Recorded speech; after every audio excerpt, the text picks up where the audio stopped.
Are there any common red flags that might delay or prevent an approval from going through? Certainly. One of the things that we always look at is your stability of income.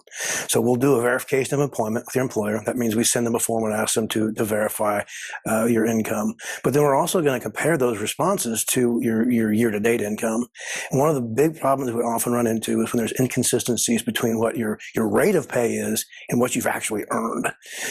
So just because you're 40 hours a week at $25 an hour, it doesn't mean you're earning $52,000 a year. And we're going to look at that and say, it looks like you only work about 35 hours a week. An underwriter has to use the most conservative income calculation. So just because you're supposed to make $52,000 a year, if we look at your year-to-date income, and it's not on track to make that, we need to go with a more conservative figure. So that can often cause problems. Okay.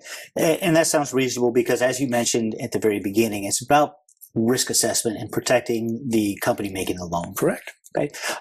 Does it happen where you might be pre-approved for a loan and then you go through that underwriting process and then the buyer is maybe denied, something changes, or when you get through that process and you mentioned, for example, you're on pace to earn less than what it initially looked like, does the borrower have any recourse, or are there any things they can do, or is it just a flat-out denial? What are the options there, or common situations? As underwriters, we're really going to try hard to avoid an outright denial. Our job is to look for solutions. So more than likely, we're going to reapprove this loan with another condition. So if you can show me this, I can ignore that. So very rarely am I, an underwriter, going to say denied, short of just outright fraud or something that can't be overlooked. That will be a conversation that they have with the loan officer and determine we're not going to be able to provide this. Okay, so it sounds like there might be a way to work through things. It's going to be case by case, of course. Okay, so this is good. This is as I'm buying a house. It sounds like the way this process works is I've gone through the pre-approval process. I've found a seller. We've come to an agreement on the price.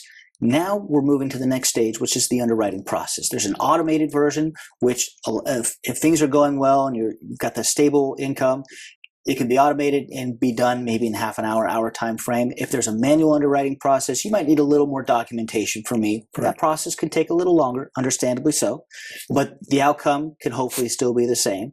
But if there are issues, we can delay it, but there still might be ways to work through this. Is this kind of the way I'm understanding this? Yeah, I think you've got it right. My job is just to be able to defend the decisions that I've made.